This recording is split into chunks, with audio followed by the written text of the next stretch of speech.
Hello! So today we have a new plant mail. So natanggal ko na sila sa box and ayan. So pakita na natin sa inyo.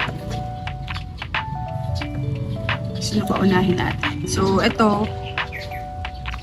Ayan. So nabili ko lang to na 100. This is from Lip and Tell. Ayan. So pansin ko dehydrated na siya. Ayan. So, sa mga thorns din, mapapansin nyo din, parang dry din yung thorns nila. Ewan ko, ganun yung tingin ko pagka open ko ng Gymno. Nasabi ko dehydrated. Tapos parang napapansin ko din sa thorns. Parang, ewan ko, hindi ko ma-explain eh. Basta. Ayan, ito. So, 100 pesos. Meron siyang flower bud. Ito. Diba? Flower bud. Okay, flower bud.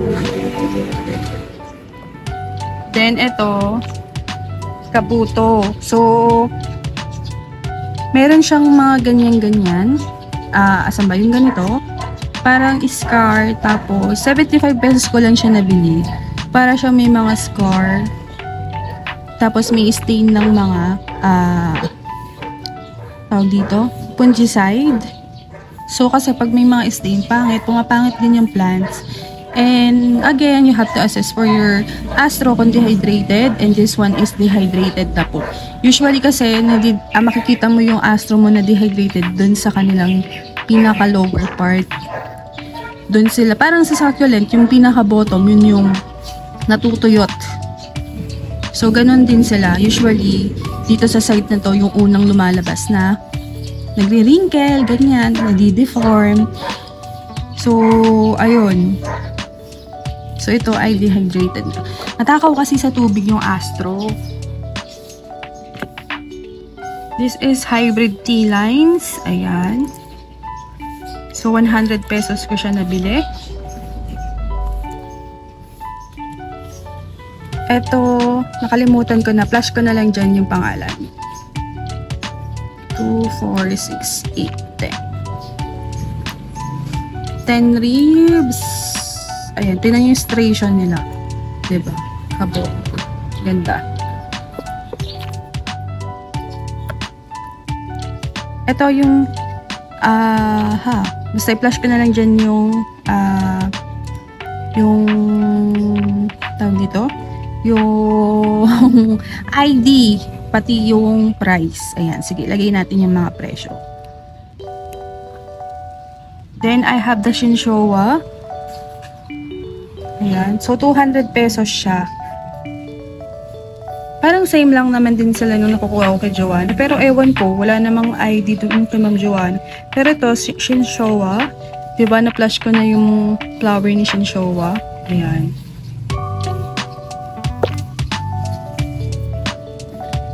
Ito din, Shinshowa. Alam niyo kung magkano? 200 isa.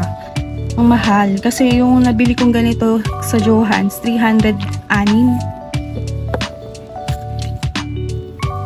Tapos, the Cristata. Ayan. So, medyo Cristata naman ang peg ng person. Ayan. So, ayan siya. Maninipis yung kanyang mga ano bang tawag dito?